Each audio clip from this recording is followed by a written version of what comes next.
Says in his question, does the torment in the grave reduce or remove the torment on the day of resurrection?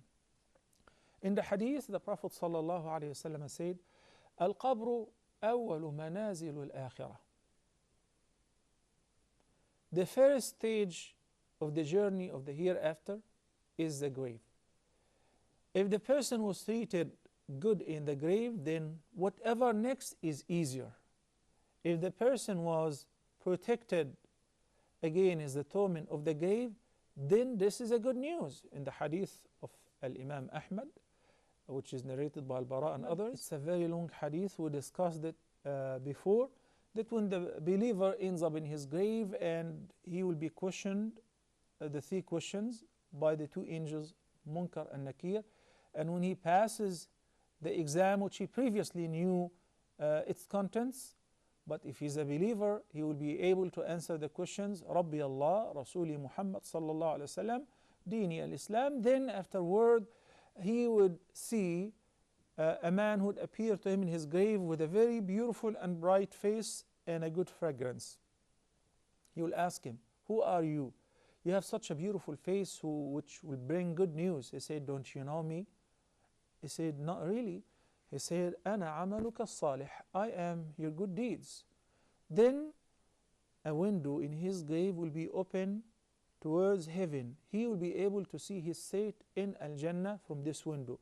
At that he will say, Rabbi aqim as-sa'a, my Lord, hasten the day of judgment. Establish the day of judgment as soon as possible. Why? Because he wants to enter Al-Jannah to occupy his seat in heaven. The opposite will happen with the wicked ones.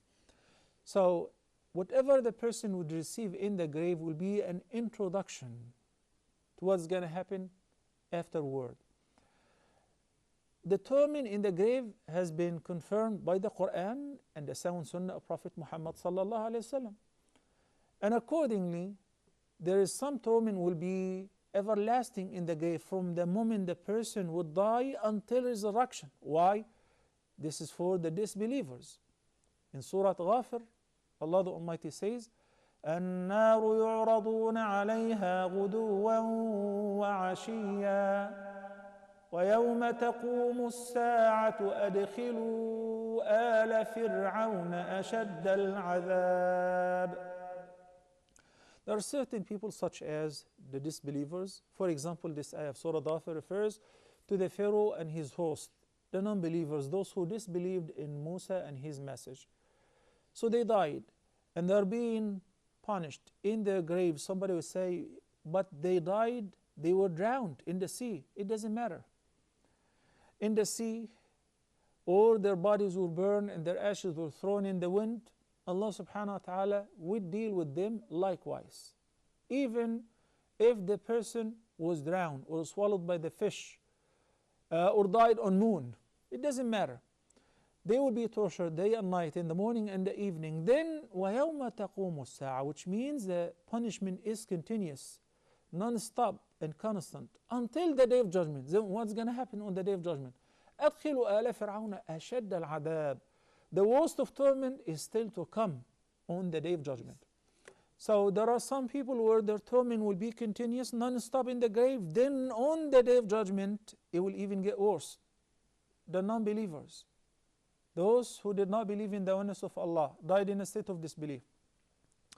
What about Muslims who happen to be involved in sins? Yes, there will be a punishment, especially if they did not repent and if their sins were not entirely forgiven in the dunya. We have the incident, the Prophet ﷺ was walking once, he passed by the graveyard. Then he asked his companions, can you give me some green branches of the palm trees? They said, why? He stopped by two graves and he said, إِنَّهُمَا يُعَذَّبَانِ وَمَا يُعَذَّبَانِ فِي كَبِيرٍ. Because the dwellers of these two graves are being punished in their graves. Why? Because one of them used not to clean up after urination. Accordingly, his prayer is invalid. And the other used to walk amongst people with calumnies, with namimah.